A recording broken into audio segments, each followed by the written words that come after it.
why Hollywood won't cast Brendan Fraser anymore.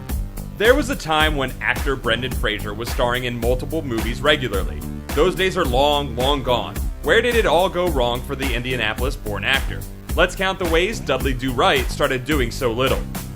Bombing at the box office. Fraser had a rough 2010, and that year may be why he's become persona non grata in Hollywood. In the span of 2 months, Fraser starred in 2 box office disasters. The medical drama Extraordinary Measures was universally panned by critics, who said that it belonged on television. Audiences stayed home, and it earned just $12 million off of a $31 million budget. 3 months later, Fraser starred in Furry Vengeance. Compared to Extraordinary Measures, Furry Vengeance performed about the same, grossing $17.6 million off of a $35 million budget. Unfortunately for Fraser, the film was universally crushed by critics. Killed his own comeback. Fraser's kid-friendly action flick Journey to the Center of the Earth was a surprise hit. It became one of the highest-grossing movies of 2008, earning an impressive $101.7 million. New Line Cinema wanted a sequel, fast, but Fraser wanted to hold out for the original's director, Eric Brevig, who was busy finishing Yogi Bear 3D. The studio decided to use a new director and replaced Fraser with Dwayne "The Rock" Johnson. On the one hand, Fraser's loyalty was admirable.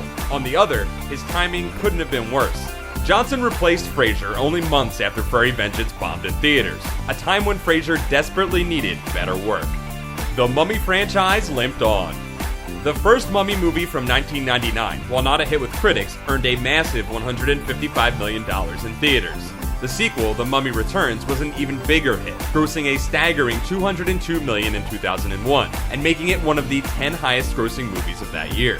One would think that Universal Pictures would try to rush out a threequel, but because of various delays, the third Mummy didn't arrive until 2008, with a new director and an almost entirely new cast on board. By then, audiences had grown tired of the franchise, especially after the Scorpion King spin-off. That fatigue showed in the film's performance. It barely crossed $100 million in the US, signaling the beginning of the end. The Mummy had decayed. Lackluster projects. Some of Fraser's biggest flops included the live-action adaptation of Dudley Do Right, which grossed a paltry $9.9 million off of a $70 million budget, the bizarre 2001 comedy Monkey Bone, which earned just $5.4 million off of a $75 million budget, and Looney Tunes Back in Action, which took in $20.9 million off of an $80 million budget. At the time, Fraser was lucky that he had the Mummy franchise to counter these flops. His weird Golden Globes clap. Fraser became the subject of humorous gifs, memes, and general internet ridicule after cameras caught him awkwardly laughing and clapping while Robert De Niro was presenting the Cecil B. DeMille Award at the 2010 Golden Globes. The 3-second-long moment had everyone laughing the night of the ceremony. Video remixes, including one set to Gwen Stefani's Holla Back Girl, made it the stuff of internet legend.